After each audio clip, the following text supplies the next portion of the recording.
తెలియజేస్తున్నాను. ప్రార్థన చేసుకున్నాం. ప్రేమగల తండ్రి, మహోన్నతుడా, మీ ఉన్నతమైన నామానికి స్తుతి స్తోత్రములు నాయన.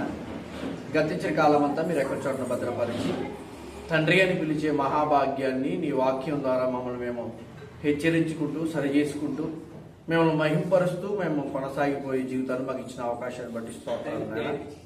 ఈ సమయంలో తండ్రి నీ వాక్యాన్ని ధ్యానిస్తూ ఉండగా మీ యొక్క సన్నిధి ప్రకాశంను మాకు దయచేయమని, మీ ఆత్మను నడిపివ్వండి. మీ పరిశుద్ధాత్మ సహాయంతో మా అందరి జీవితాలతో మీరే మాట్లాడమని ప్రార్థిస్తూ యేసుక్రీస్తు వారు పెట్టించిన ప్రార్థన బ్రతుమాలను వెలుగుచున్నాము తండ్రి. ఆమేన్. ప్రియ దేవుని సంఘాలారా, మీ అందరికి కూడా దేవుని వాక్యాన్ని వింటూ మన జీవితాలను బలపరుచుకుంటూ ముందుకు కొనసాగిపోతున్న మన జీవితాల్లో ఎన్నెన్నో ఆలోచనలు మనకి ఉండడం మనం గమనిస్తాం. ముఖ్యంగా ఇప్పుడు ప్రపంచ క్రైస్తవ్యం ఒక ఇజ్రాయేల్ మీద ఒక ఆలోచన కలిగి ఉండడం మనం గమనిస్తాం. ఎక్కడ చూసినా ఇజ్రాయేల్ యుద్ధం, ఇజ్రాయేల్ యుద్ధ వాతావరణాలు, ఇజ్రాయేల్ మీద ఈ పరిస్థితులు ఇవన్నీ వింటూ ఉంటాం. అయితే చాలామంది ఈ మధ్యన యూట్యూబ్లో కూడా వీడియోలు చేయడం మనం గమనించవచ్చు.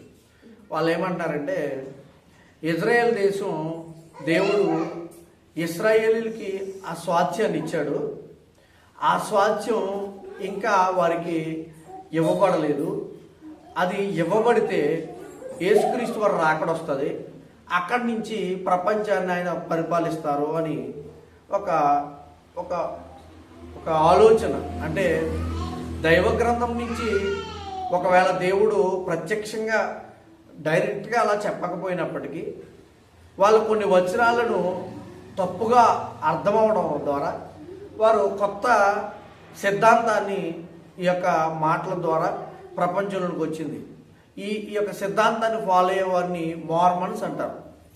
ఏంటంటే ఇశ్రాయేల్కి ఇంకా స్వాస్థ్య భాగం ఇవ్వలేదు.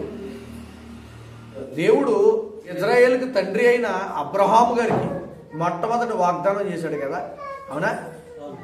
అబ్రహాము గారికి మొట్టమొదటి వాగ్దానం జరిగింది. ఆ వాగ్దానంలో ఇచ్చిన దేవుడు ఏదైతే ఆ వాగ్దానం ఇచ్చాడో, నీకు ఆ భూమిని ఇస్తానని, ఆ భూమిని ఇంకా ఇవ్వలేదు. దానికోసమే కొట్టుకుంటున్నారు. ఇంకా దానికోసమే కదా, భూభాగం కోసమే కదా కొట్టులాడు, అందుకని కొట్టుకుంటున్నారు. ఆ భూభాగం దేవుడు ఇస్తాడో, అది పొందుకున్న తర్వాత ఈ భూమి మీదకి యేసుక్రీస్తు వారు రాకడ వస్తుంది, ఎర్రపయ్య బలి జరుగుతుంది, ఏంటేంటో కొత్త కొత్తవి అని చెప్తున్నారు. అన్నీ జరిగిపోయిన విషయాలు తీసుకొచ్చి దేవుడి వాగ్దానం నెరవేరలేదని చెప్తాం మనం గమనిస్తున్నాం. అయితే దేవుడు వాగ్దానం నెరవేరిందా, నెరవేరలేదా? అయితే నెరవేరితే ఎప్పుడు నెరవేరింది, ఎలా నెరవేరింది, ఈ విషయాలు మనం ఆలోచించుకుంటూ ముందుకు కొనసాగాలి. ఎందుకంటే మొట్టమొదటగా అసలు అబ్రహాము గారికి దేవుడు ఇచ్చిన వాగ్దానం ఏంటో చూద్దాం. ఆదికాండ గ్రంథానికి వెళ్ళిపోదాం. ఆదికాండ గ్రంథము 13వ అధ్యాయము 14వ వచనం చూద్దాం. ఆదికాండ గ్రంథము లోతు అబ్రహామును విడిచిపోయిన తర్వాత యెహోవా ఇదిగో నీ కన్నులెత్తి నీవు ఉన్న చోటు నుండి ఉత్తరపు తట్టు, దక్షిణ తట్టు, తూర్పు తట్టు, పడమర తట్టు చూడుము. ఎందుకనగా నీవు చుచ్చుచున్న ఈ దేశమంతటిని నీకును నీ సంతానమునకు సదాకాలం ఇచ్చెదను. ఇక్కడ దేవుడు అబ్రహాం గారిని పిలుస్తున్నప్పుడు అబ్రహాం గారు పిలువబడిన ప్రాంతానికి వెళ్ళిపోయాడు. వెళ్తున్నాడు. అప్పుడు దేవుడు ఆ సమయంలోనే ఒక వాగ్దానాన్ని ఇస్తున్నాడు. ఇదిగో కొండలెత్తి చూడు, అటు తిరుగు, ఇటు తిరుగు అని 4 దిక్కులు చూపించాడు. 4 దిక్కులు చూపించి ఇదిగో ఈ భూమిని నీకు నీ సంతానానికి ఇస్తానన్నాడు. ఇది వాగ్దానం. వాగ్దానాలలో మొదటి వాగ్దానం అబ్రహాము గారికి ఇచ్చిన వాగ్దానం. ఈ వాగ్దానం ఇంకా నెరవేరలేదండి. అందుకే ఇశ్రాయేలీలు భూభాగం గురించి కొట్టుకుంటున్నారు. అది ఇచ్చిన తర్వాత యేసుక్రీస్తు వారు 2వ రాకడ జరుగుతుంది, లేకపోతే అక్కడ 3వ మందిరం కట్టబడుతుంది.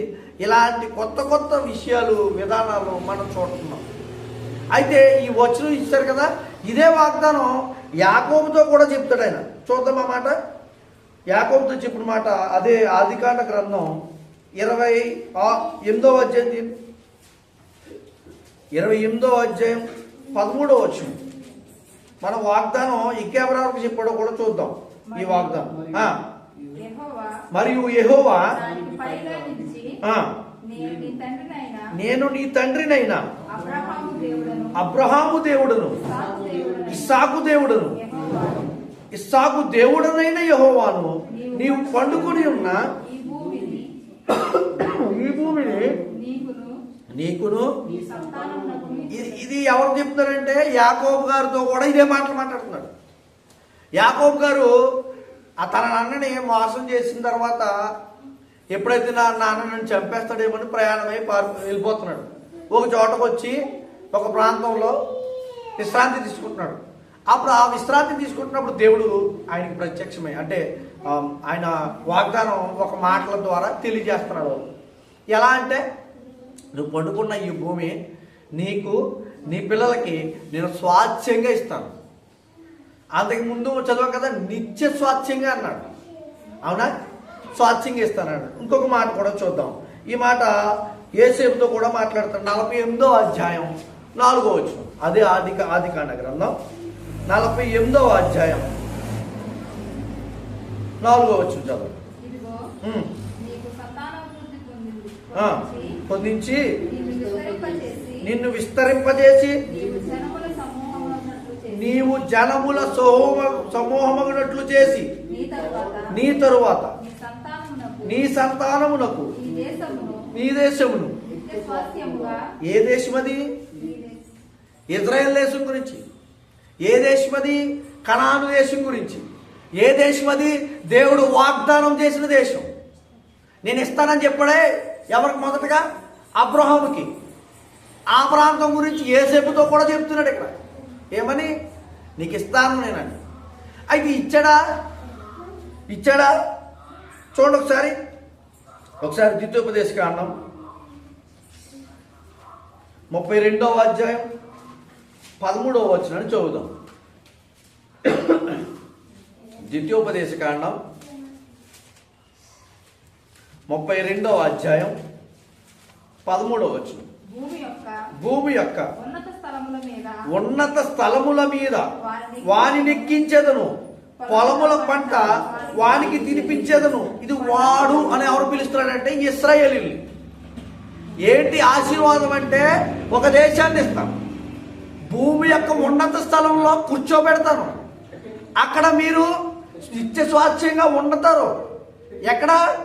ఇజ్రాయెల్ దేశం. ఇజ్రాయెల్ దేశం భూమి మీద, ఈ భూ ప్రపంచం ఉంది కదండి, భూ ప్రపంచం మీద సెంటర్ పాయింట్ ఏదని మనం కొలిస్తే నడిబొడ్డు ఏదంటే ఇజ్రాయెల్ దేశం. భూమి మీద ఈ సమస్త ఈ భూ ప్రపంచం ఉంది కదా, ఈ భూమి మీద ఉన్న నడిబొడ్డు ఇజ్రాయెల్ దేశం. మీరు ప్రపంచంలోకి వెళ్ళి సైంటిస్టులు అడిగినా, ఎవరిని అడిగినా, ఏ పుస్తకాలు చదివినా, ఎలా చూసినా ఏ భూభాగం సెంటర్ పాయింట్ అంటే ఇజ్రాయెల్ దేశం ఉన్న భూభాగం సెంటర్ పాయింట్. ఎందుకు దాన్ని ఎన్నుకున్నాడు దేవుడు అంటే ప్రపంచానికి అక్కడ నుంచి సువార్తను వెదజల్లాలి. ప్రపంచానికి దేవుడి గురించి అక్కడ నుండి మాటలు వెదజల్లాలి. ఒక ప్రాంతాన్ని ఎన్నుకున్నాడు. ఆ ప్రాంతాన్ని దేవుడు ఎవరైతే ఆయన నమ్మాడో ఆయనకి స్వాస్థ్యంగా ఇస్తానని చెప్పాడు. ఆయన్ని ఎంత చేస్తానో తెలుసా? ఇసుక రేణువులంతా విస్తారమైన జనాంగంగా చేస్తానన్నాడు. చేశాడు.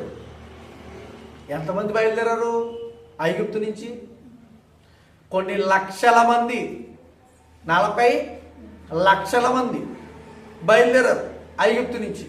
ఐగుప్తులోకి వెళ్ళి అభివృద్ధి చెందారండి. సంతానం వెళ్ళం అభివృద్ధి చెందిన వారు వాళ్ళు తిరిగి ప్రయాణమై 40 ఏళ్ళు ప్రయాణం చేశారు. 40 సంవత్సరాలు నడిచారు.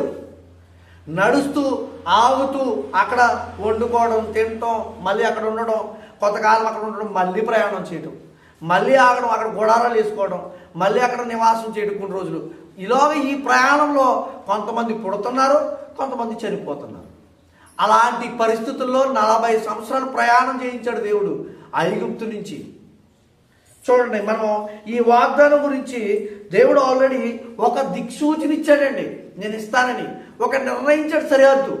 నీకు ఆ ప్రాంతం ఇస్తానన్నాడు. ఆ ప్రాంతాన్ని కూడా నిర్ణయించి చెప్పేశాడండి, ఇచ్చేశాడు కూడానండి.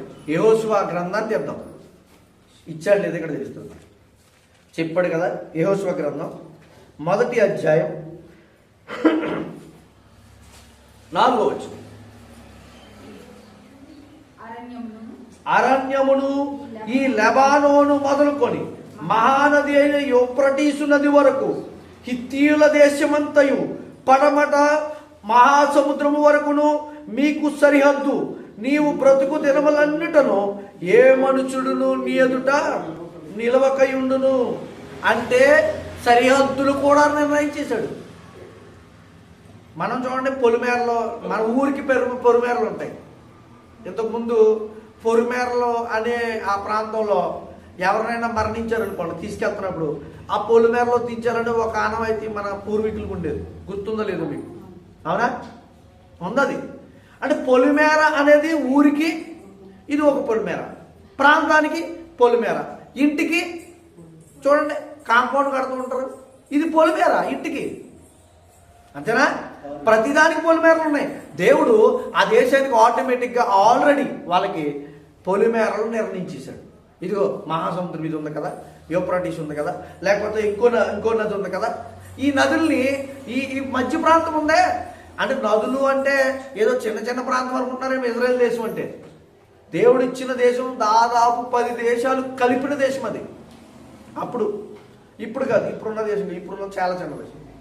అప్పుడు దేవుడు ఇచ్చింది చాలా పెద్దది. ఆ దేశం అంత ఆ భూభాగాన్ని పర్టికులర్గా ఇదిగో ఈ ప్రాంతము మధ్య నీకు ఇస్తానన్నాడు. చూద్దాం, వెళ్దాం. 34వ అధ్యాయం సంఖ్యాకాండ గ్రంథం 34వ అధ్యాయం 12వ వచనమా 2వ వచనం నుంచి చదువుదాం. నుంచి కనాను దేశమున అనగా పొలిమేరల చొప్పున మీరు చీట్లు వేసి స్వాచ్ఛముగా పంచుకొను కనాను దేశమున మీరు ప్రవేశించుచుండగా, అంటే ఇలా ప్రవేశిస్తున్నారు అంటే ప్రవేశింపబోతున్నారు. ఇక మీకు చీట్లు వేసుకుని, అంటే చీట్లు అంటే ఇక్కడ చీట్లు అంటే మనం తప్పు ఆలోచించేయండి. మరి సీట్లు అంటే సీట్లు వేసుకుంటారు. అమ్మ మేము సీట్లు వేస్తున్నాం, ఏది డబ్బులు సీట్లు, ఈ సీట్లు కాదు. 12 గోత్రాలు ఉన్నారు, అంటే 12 వంశాల వారు ఉన్నారు. గోత్రం అంటే వంశము. 12 వంశాల జనాంగం బయలుదేరింది. ఆ 12 వంశాల నుంచి వచ్చిన ప్రజలు దాదాపుగా 40 లక్షల మంది ప్రయాణమై వచ్చారు కదా. వాళ్ళందరూ కూడా చాలామంది అరణ్యంలో రాలిపోయిన వారు ఉన్నారు, చాలామంది చనిపోయారు. ఎంతమంది మీకు చెప్తాను. బయలుదేరిన వారిలో ఎంతమంది ఉన్నారో ఆఖరికి వచ్చాడు మీకు అర్థమవుతుంది. ఏమంటే ప్రయాణమై వచ్చారు. వాళ్ళు స్వాధీనపరుచుకునే ఆ ప్రాంతం వచ్చినప్పుడు ఒకవేళ వాళ్ళు గొడవ వస్తుంది మన దేవుడు అంటున్నాడు, చీట్లు వేయండి. ఏ ప్రాంతము ఎవరికి ఇవ్వాలో నేను నిర్ణయించి చీట్ల ద్వారా మీకు తెలియజేస్తాను అన్నాడు. అందుకు వారికి చీట్లు వేశారంటే చీటిల్లో పేర్లు రాస్తున్నారు. పలానా ప్రాంతం గురించి పలానా వ్యక్తికి రావాలని చీట్లు రాస్తున్నారు. ఆ చీట్లు చదవండి అన్నమాట.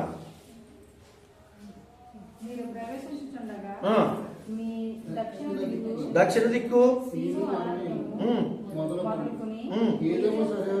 సరిహద్దు అనగా మీ దక్షిణపు సరిహద్దు ఉప్పు సముద్రము యొక్క తూర్పు తీరములకు ఉండును. ఇలా చెప్పుకుంటూ వెళ్తే మళ్ళీ ఇంకొక సరిహద్దు చెప్తాడు చూడండి, 8వ వచనం. ఆ సరిహద్దు శదాదు వరకు వ్యాపించును. మళ్ళీ 11వ వచనంలో 10వ వచనం తూర్పు సరిహద్దు హసరేనాను నుండి శేషాము వరకు మీరు ఏర్పరుచుకొని కొనవలెను. ఇంకా పైకి వెళ్తే ఇంకా దాటితే 14వ వచనం 12వ వచనం చూద్దాం. ఆ సరిహద్దు మొదలుకొని యార్దాను నది వరకు దిగి ఉప్పు సముద్రము దనుక వ్యాపించును. ఆ దేశములు చుట్టూ సరిహద్దుల మధ్యనున్న దేశము మీదై ఉండునని వారికి ఆజ్ఞాపించుము. ఇక్కడ మోసేకి ఆజ్ఞిస్తున్నాడు అన్నమాట. ఏ దేశాన్ని ఎలా ఇస్తాను అనేది ఆజ్ఞాపించమన్నాడు. అంతేకాదు ఆజ్ఞాపించింది వారు పొందుకున్నారా లేదా అనేది ఒకసారి అదే అధ్యాయంలో పై చూడండి 14వ వచనం. ఎలాంటిగా తమ తమ పితరుల కుటుంబముల ప్రకారం రూబేనీయులు గాదీలు తమ స్వాస్థ్యములు నొందిరి. ఏనుందిరి? తమ స్వాస్థ్యములను పొందిరి అంటే అర్థం ఏంటి? పొందిరి అంటే అర్థం ఏంటి? వాళ్ళు పొందుకున్నారు, ఆల్రెడీ ఇచ్చేశారు. ఇంకా చూడండి, మనస్సే అర్ధగోత్రపు వారు వారి స్వాస్థ్యము నొందిరి. ఆ 2 గోత్రపుల వారును అర్ధగోత్రపు వారును సూర్య దిక్కున అనగా తూర్పు దిక్కున యెరికో యొద్ద యొర్దాను యువతల తమ తమ స్వాస్థ్యములు పొందిరని చెప్పాను. పొందేశారంటండి. మరి పొందలేదని చెప్తున్నారు. ఇంకా భూభాగం ఎవరు పొందలేదంటున్నారు. ఇంకా క్లారిటీగా చూద్దామా? యెహోషువ గ్రంథం 2వ అధ్యాయం 1వ వచనంలోకి వెళ్దాం. యెహోషువ గ్రంథం 2వ అధ్యాయం 1వ వచనం. నూను కుమారుడైన యెహోషువ వేగుల వారైన 2 మనుషులను పిలిపించి మీరు పోయి ఆ దేశమును ముఖ్యముగా యెరికోను చూడడని వారితో చెప్పి పంపడండి. ఎక్కడ? ఏ దేశాన్ని చూడటానికి? ఎరుకో పక్కన ఏముంది? కింద చూడండి, 2వ వచనం. దేశమును వేగు చూటకు ఇశ్రాయేలీయుల వద్ద మనుషులు రాత్రి వేళ అక్కడికి వచ్చిరని యెరికో రాజుకు వర్తమానం. యెరికో ప్రాంతానికి వెళ్ళారు. యెరికో అంటే గోడలుండి. యెరికో గోడల గురించి తెలుసు కదా మీకు. అది దాటిన తర్వాత ఇజ్రాయేల్ దేశానికి ఇదంతా ప్రయాణం. చూడండి, మరొక మాట కూడా చూద్దాం. అదే అధ్యాయం 21వ అధ్యాయం, యెహోషువ గ్రంథం 21వ అధ్యాయం 43వ వచనం. యెహోషువ గ్రంథం 21వ అధ్యాయం 43, 44 వచనం జాగ్రత్తగా చదవండి. ఇక్కడ క్లారిటీ వస్తుంది మీకు. యెహోవా ప్రమాణము చేసి వారి పితరులకి చెదనని చెప్పిన దేశమంతయు ఆయన ఎవరికి అప్పించాడు? ఎవరండి? ఎవరు రాశారు ఇది? మోసే రాశాడు కదా. యెహోషువ దగ్గర రాసింది. ఆల్రెడీ వెళ్ళిపోయిన తర్వాత మోసే ముందే రాశాడు, మీకు పలానా స్వాస్థ్యాలు ఇస్తాడు దేవుడు అని మోసే గారు. తర్వాత యెహోషువ వెళ్ళిపోయిన తర్వాత రాశాడు, అప్పగించేశారు. ఇప్పుడు మీకు లెటర్ రాస్తున్నాను అనుకోండి, పలానా డేట్కి నీకు అందుతుంది అని రాశాను అనుకోండి. దీంట్లో నేను పలానా డేట్కి అందిందో లేదో నాకు తెలియదు, అందుతానని రాశాను కదా. కానీ అందుకున్న వాడిని నేనున్నాను అనుకోండి, పలానా డేట్కి అందిందని మళ్ళీ రాసుకున్నాను అనుకోండి, మళ్ళీ తిరిగి ఉత్తరం రాస్తున్నాను, నువ్వు పంపిన ఉత్తరం పలానా టయానికి ఇస్తుందని చెప్పావు, నాకు పలానా రోజుకి అది అందిందని చెప్పుకుంటాం కదా.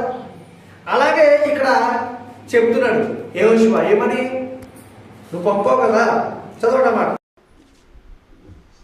చదవండి మాట మళ్ళీ. యెహోవా మీరు పితరులకు ఇచ్చేదనని చెప్పిన దేశములో ఆయన దేశమంతయు ఇశ్రాయేలీయులకు అప్పగించెను. వారు దాన్ని స్వాధీనపరుచుకొని దానిలో నివసించిరి. మరి ఇప్పుడు వీళ్ళు చెప్పేది సమాధానం చెప్పండి. వాగ్దానం చేశాడని చెప్పారు ఎవరికి? అబ్రహాముకి. అది ఇంకా పొందుకోలేదని ఇలా అంటున్నారు. ఎంతవరకు న్యాయం? ఉదాహరణకి మీకు చెప్తున్నాను. మీకు ఒక ఉదాహరణ. 100 రూపాయలు నేను మా నాన్న నాకు ఇస్తానన్నాడు అనుకోండి. 100 రూపాయలు మా నాన్న ఇచ్చేశాడు. మా నాన్న నాకు ఇచ్చేసాడు 100 రూపాయలు. 100 రూపాయలు వాడేసుకుని పాడు చేసేసుకున్నాను నేను. మా నాన్న ఇస్తానని చెప్పాడు కదా ఒక మాట. ఇంకా నేనేమంటున్నాను?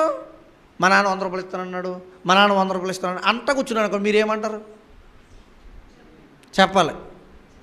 అమ్మ కానీ ఇంకెవరన్నా కానీ ఏమంటారు? పక్కనే ఉన్నవాళ్ళు చెంపదెబ్బ కొడతారు. మీ నాన్న 100 ఇస్తానన్నాడు అబ్బాయి, 100 రూపాయలు ఇస్తానన్నాడు, ఇచ్చేశాడు. నువ్వు తీసుకున్నావు, దాన్ని వాడేసుకున్నావు. వాడుకోవడం కూడా మంచిగా వాడుకోలేదు, పాడు చేసుకున్నావు. మళ్ళీ ఇంకా ఇప్పుడు ఏమన్నావు? ఇంకా ఇస్తాడన్నావు.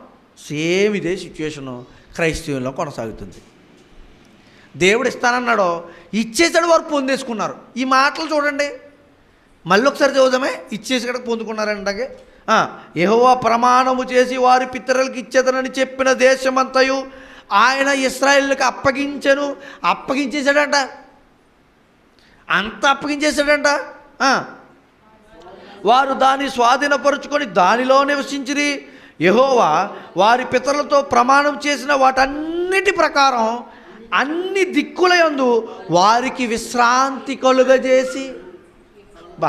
చూసారా, దేవుడు ఏదైతే ఆ యొక్క మాట చెప్పాడో, వాగ్దానం ఇచ్చాడో అన్నిటినీ చేశాడంట.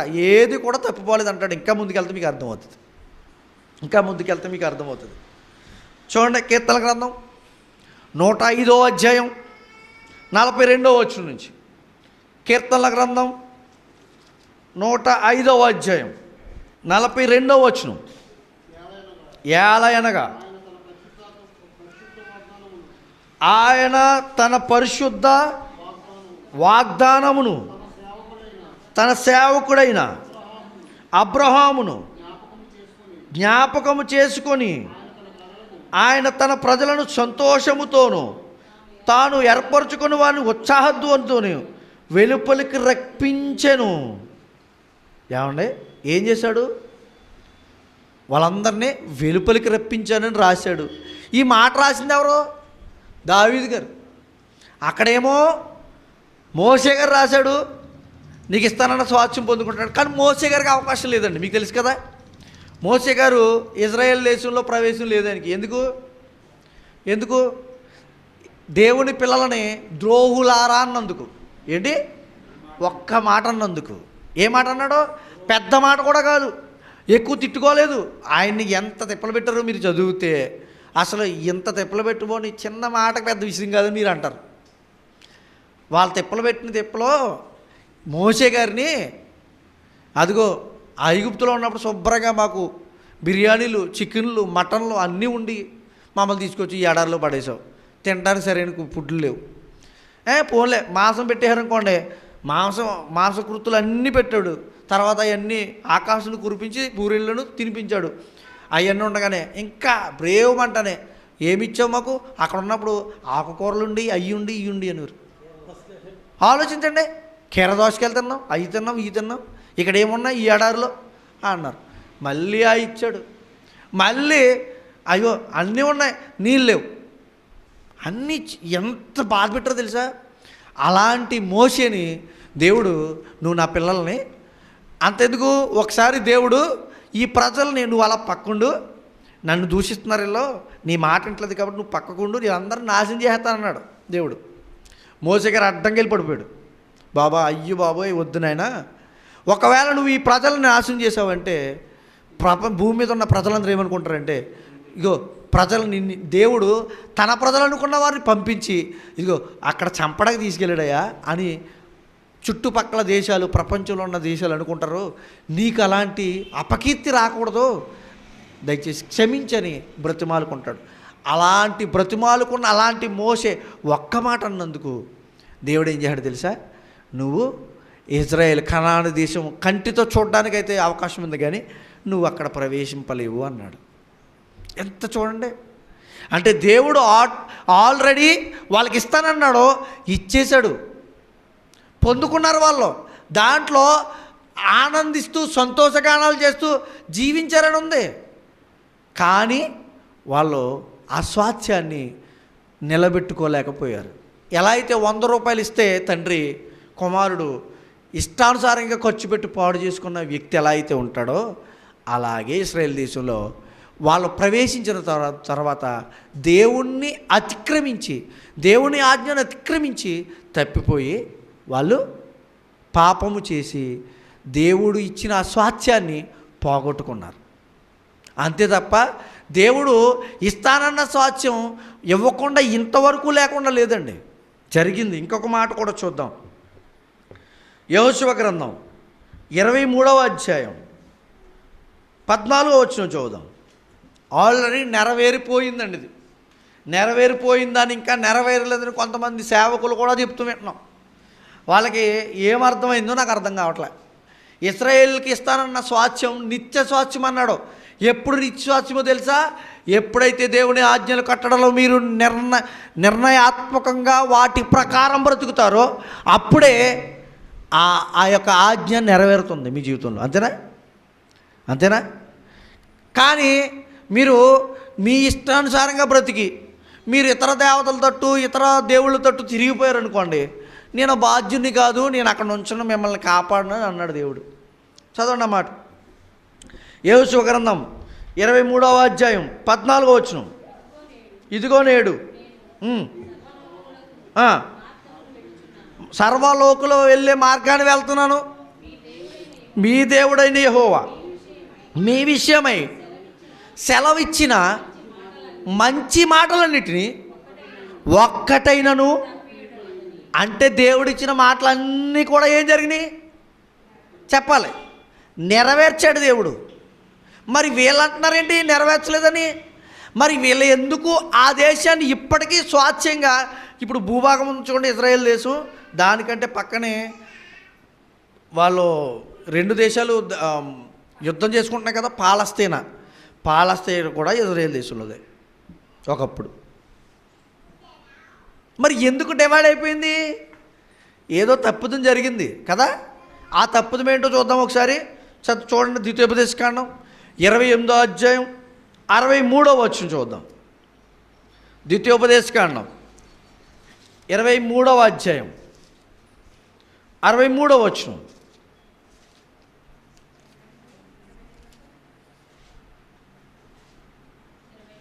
ఇరవై 28వ అధ్యాయం క్షమించండి, 28వ అధ్యాయం 63వ వచనం.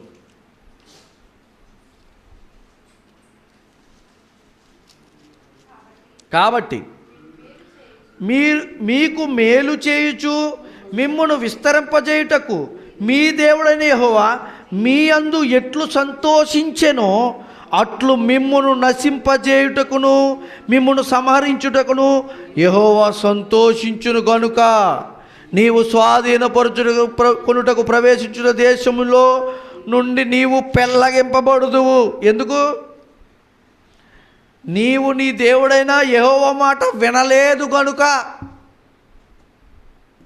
అంటే ఇక్కడ ఏం జరిగింది? ఆ స్వాస్థ్యాన్ని ఎందుకు పోగొట్టుకున్నారు వాళ్ళు? అబ్రహాముకి ఇచ్చాడు కదా, అబ్రహాముకి ఇచ్చిన ఆ యొక్క వాగ్దానం నెరవేరిపోయింది కదా. మనం చదివాం ఇంతకుముందు. ఆల్రెడీ దేవుడు వారందరికీ పంచిపెట్టాడంట, ఒక్కట కూడా తప్పిపోకుండా ఇచ్చాడంట, ఒక్కట కూడా పొల్లుపోకుండా. 99 ఇచ్చాడు, ఒకటి ఇవ్వలేదని అనగలేదు. 100 కంటే ఆయన ఇచ్చిన ఆజ్ఞంతా నెరవేర్చాడంట. తర్వాత ఏమైందంటే వీళ్ళు దేవుని మాట వినకుండా తప్పుదోవను పట్టారు.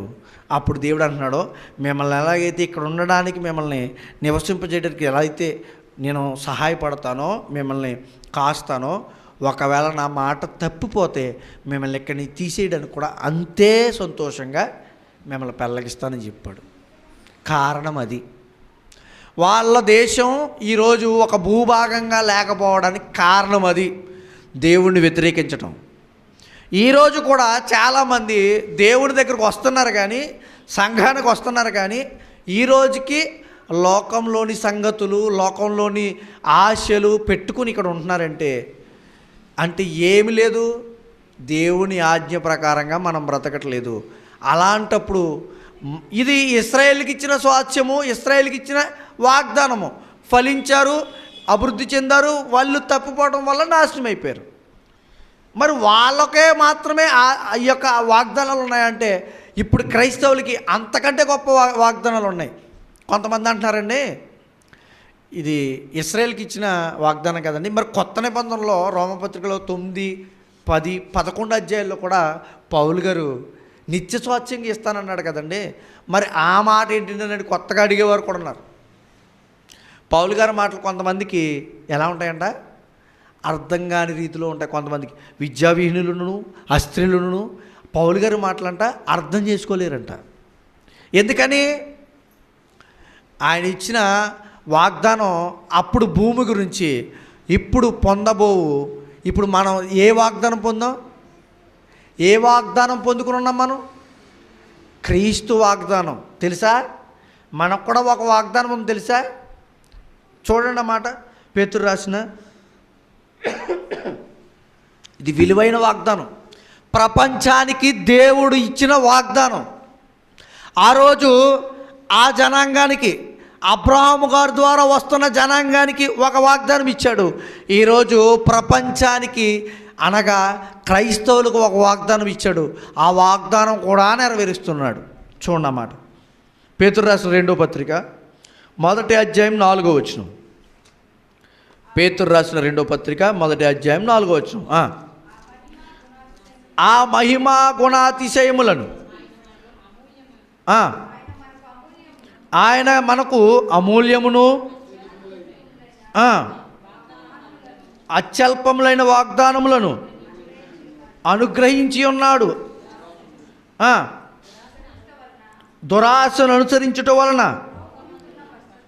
లోకమందున్న భ్రష్టత్వమును ఈ వాగ్దాన మూలముగా మీరు తప్పించుకొని దైవ స్వభావమునందు పాలివారగునట్లు వాటిని అనుగ్రహించను. మనకు కూడా ఇచ్చాడంట వాగ్దానాలు. మనకు కూడా ఇచ్చాడంట వాగ్దానాలు. అది ఏంటంటే చదవండి. మీకు ఆ మహిమ, మీకు కృపయు సమాధానమును విస్తరించునుగాక.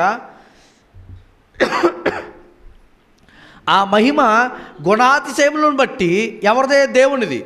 ఆయన మనకు అమూల్యమును అత్యధికములైన వాగ్దానములను అనుగ్రహించి, ఎన్నంట అత్యధికములైన వాగ్దానాలు.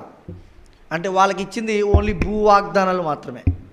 మనకిచ్చింది అంతకంటే గొప్పవే.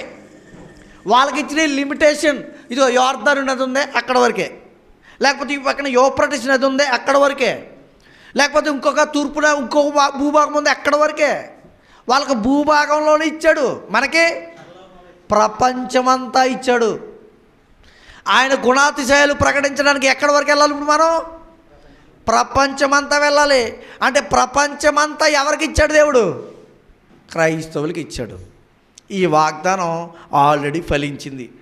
చూడండి, ఆ వాగ్దానంలో అనుగ్రహించున్నాడు. దురాశను అనుసరించడం వలన లోకమందున్న భ్రష్టత్వమును ఈ వాగ్దానం మూలంగా మీరు తప్పించుకొని, క్రైస్తవులు ఏమవుతున్నారంట? లోకంలో ఉన్న దుష్టత్వం నుండి తప్పించబడుతున్నారంట. ఎలా అంటే దేవుడిచ్చిన ఈ వాగ్దానం ద్వారా. ఆ వాగ్దానం ఎవరో తెలుసా? చూడండి, కొరింథీయులకు రాసిన 2వ పత్రిక 1వ అధ్యాయం. కొరింథీయులకు రాసిన 2వ పత్రిక 1వ అధ్యాయం 20వ వచనం. దేవుని వాగ్దానములు ఎన్ని అయినను అన్నీయు క్రీస్తునందు అవునట్టుగానే ఉన్నవి. దేవునిలో ఎన్ని వాగ్దానాలు ఇచ్చాడంట, అన్నీ కూడా యేసుక్రీస్తులో అయిపోయినాయి అన్నట్టుగా ఉందంట. అంటే యేసుక్రీస్తు వారు వచ్చిన తర్వాత ప్రపంచానికి ఏమొచ్చింది? వెలుగు వచ్చింది. యేసుక్రీస్తు వారి లోకానికి వచ్చిన తర్వాత లోకానికి ఏమొచ్చింది? ఒక పేరు వచ్చింది. క్రీస్తును అనుసరించి వాడు, ఆయన పేరు క్రైస్తవుడు.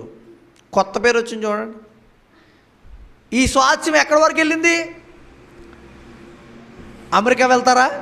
క్రైస్తవుడు ఉన్నాడా లేడా? ఆఫ్రికా వెళ్తారా? క్రైస్తవుడు ఉన్నాడా లేదా? ఏ భూభాగం అండి ఇది? ఏ భూభాగం అండి ఇచ్చింది ఇప్పుడు? అప్పుడైతే కంటికి కనబడుతున్న భూభాగాన్ని ఇచ్చాడు. ఇప్పుడు ఆత్మకు తెలియబడిన భూభాగాన్ని ఇచ్చాడు.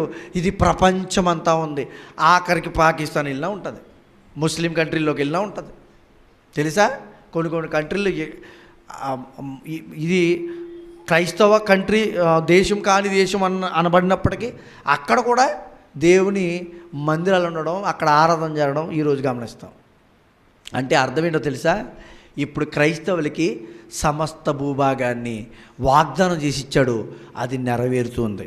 ఇప్పటికీ ప్రపంచానికి వెదజల్లుతూనే ఉంది. అపోస్తుల కార్యాలు 2వ అధ్యాయం 38వ వచనం. అపోస్తుల కార్యాలు వినాలందరూ 2వ అధ్యాయము 38వ వచనం. మరొక వాగ్దానం గురించి దేవుడు మనకు తెలియజేస్తున్నాడు. ఎన్ని వాగ్దానాలు చూడండి. ఇజ్రాయేల్ వాగ్దానాలు గొప్పవా? ప్రపంచానికి ఇచ్చిన క్రైస్తవులకి ఇచ్చిన వాగ్దానాలు గొప్పవా? చెప్పండి చెప్పండి. ఇజ్రాయేలీల వాగ్దానం గొప్పదా? ప్రపంచ క్రైస్తవ వాగ్దానం గొప్పదా? క్రైస్తవుల వాగ్దానాలు గొప్పే. ఇంకా ఏ పట్టుకుపోయి ఎలాడుతున్నారంటే కొంతమంది సేవకులు ఇజ్రాయేల్కి ఇచ్చిన ఆ వాగ్దానాలు పట్టుకుని ఇంకా ఎలాడుతున్నారు. ఆత్మ సంబంధమైన వాగ్దానాలు మర్చిపోయారు. ఆత్మ సంబంధమైన వాగ్దానం ఇంకోటి ఏంటో తెలుసా? చెప్తున్నాడు చూడండి అక్కడ కింద 39 వచ్చిన చదివి అప్పుడు 38లోకి వెళ్దాం. ఈ వాగ్దానము మీకు మీ పిల్లలకును దూరస్తులకందరికీ అనగా ప్రభు అయిన మన దేవుడు తన యొద్దకు పిలిచిన వారందరికీ చెందునని వారితో చెప్పాను. అంటే ఒక వాగ్దానం గురించి చెప్తున్నాడంట. ఇది ఎవరికి? మీకు, మీ పిల్లలకు, దూరస్తులైన వారందరికీ, మీ బంధువులకు, మీ కుటుంబస్తులందరికీ, లేకపోతే ఎవరైతే దేవుణ్ణి నమ్ముకుంటారో వారందరికీ చెందుతుందంట. ఏది వాగ్దానం? ఇప్పుడు 38వ వచనంలోకి వెళ్దాం. ఆ వాగ్దానం ఏంటో చెప్తున్నాడు ఇక్కడ. మీరు మారు మనసు పొంది పాప క్షమాపణ నిమిత్తం ప్రతివాడు యేసుక్రీస్తు నామమున బాప్తిసం పొందుడి. అప్పుడు మీరు పరిశుద్ధాత్మను వరమును, ఇదేంటిది? పరిశుద్ధాత్మ వరం పొందుకోవడం ఏంటి? వాగ్దానం అండి. సమస్త వంశములన్నీ నీ యందు ఆశీర్వదింపబడినాడు. ఎందుకన్నాడో తెలుసా? అబ్రహాముని. ఈరోజు అబ్రహాము వంశం ఒకటే దేవుణ్ణి నమ్మిలేరు. అబ్రహాము కంటే ఆ నమ్మిన వంశంలో కొంతమంది ఇంకా నమ్మకుండా ఉన్నారేమో, కానీ భూప్రపంచం మీద ఉన్న వంశాలన్నిటిలో యేసుక్రీస్తు నామం వర్ధిల్లుతూ ఉంది. అవునా కదా? ఈరోజు మనం నమ్మమంటే ఏ వంశం? మన పితరులు ఎవరు? ఈ దేశం వారే. ఆనాడు ఆదాము మొదలుకొని ప్రపంచంలోని ప్రపంచ ప్రతి ప్రాంతానికి మనుషులు విస్తరించి ఉన్నారు. అబ్రహాము ఓ ప్రాంతంలో ఉన్నాడు, మన పితరులు ఈ ప్రాంతంలో వచ్చారు. కానీ అప్పటికి దేవుని గురించి మన పితరులకు తెలీదు. కానీ అబ్రహాము నమ్మాడు. అబ్రహాముని దేవుడు అక్కడి నుంచి ప్రపంచానికి దిక్సూచిని చూపించాలనుకున్నాడు. ఇప్పుడు అబ్రహాము పిల్లలేమో దేవుని వద్దనుకున్నప్పుడు ఆయన సంతానం నుంచి ఒకరిని పుట్టించి ఆయన ద్వారా ప్రపంచానికి వెలుగుని ప్రసాదించి వారిని వాగ్దాన పుత్రులుగా చేసుకున్నాడు. ఎవరంటే మనమే, క్రైస్తవులం. వారెవరంటే మనమే, క్రైస్తవులం. ఈరోజు మనకిచ్చిన భూభాగం ఏంటి? ఆరిన నేల మీద ప్రపంచంలో మనిషి ఎక్కడైతే నివసిస్తున్నాడో ఆ ప్రాంతాలకు వెళ్ళి నువ్వు దేవుని ప్రకటించు. అదే భూభాగం. నీదంటే నువ్వు సొంతంగా అనుభవించి తినేసి ఇక్కడ చచ్చిపోవడానికి కాదు. అంతకంటే గొప్ప వాగ్దానం మన కోసం ఇంకోటి ఇచ్చాడు. అదేంటది? పరలోకమనే వాగ్దానం.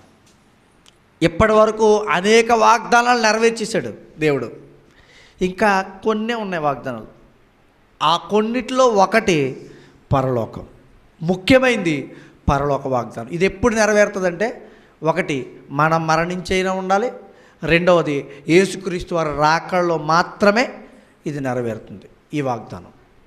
ఆ వాగ్దానం తప్ప నెరవేరలేనిది ఇంకా ఏ వాగ్దానాలు లేవు.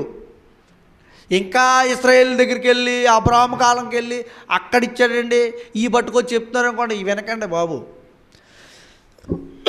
అవన్నీ రాంగ్ స్టేట్మెంట్స్. ఎందుకంటే దేవుడు చెప్పిన దాన్ని చెయ్యక మానడు. క్రైస్తవులకి ఇచ్చిన వాగ్దానం పరలోకం. ఆ వాగ్దానం పొందుకోవడానికి మనం సిద్ధపడాలి. ఆ వాగ్దానం కోసం మనం ఎదురు చూడాలి.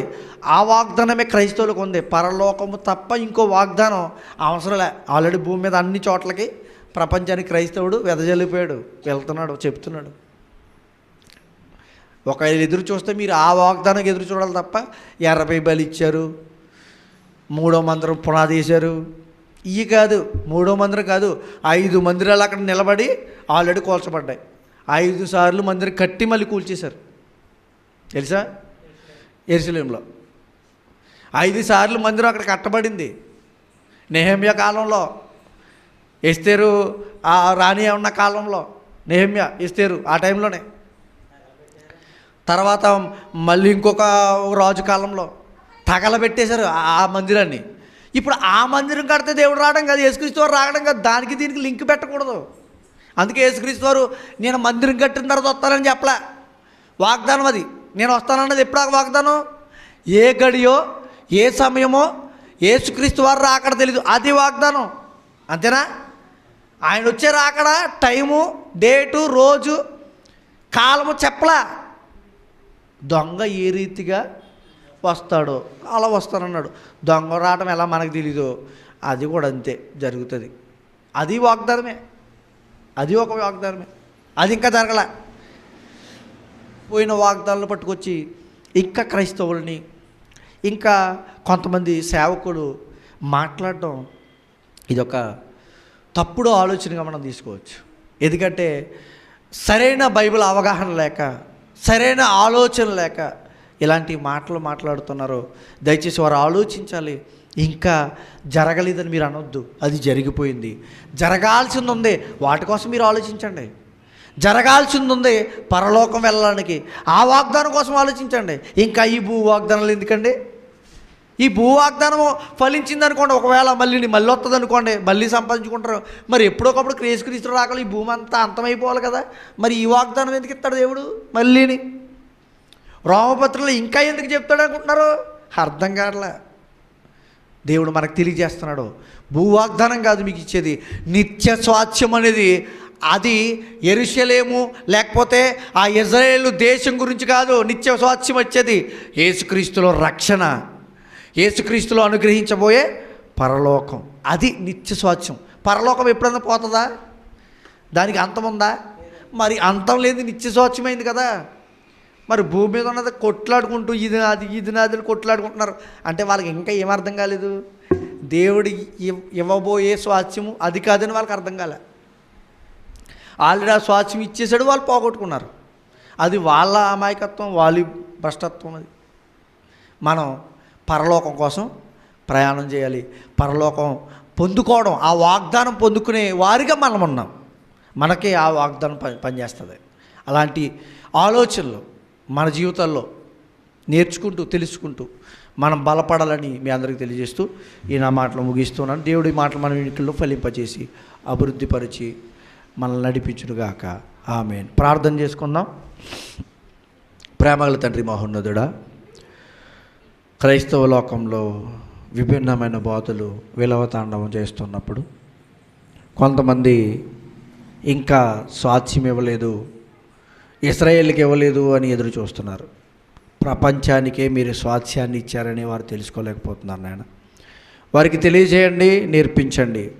వింటున్న మాటలో గ్రహించి ఆలోచన ఇచ్చి మిమ్మల్ని మహింపరిచేవారుగా వారు అభివృద్ధిపరచమని నాయన. మేము కూడా ఇంకెలాంటి కల్మషమైన మాటలు తండ్రి, ఇలాంటి వాక్య విరుద్ధమైన మాటలు వినబడుతున్నప్పుడు జాగ్రత్త కలిగి,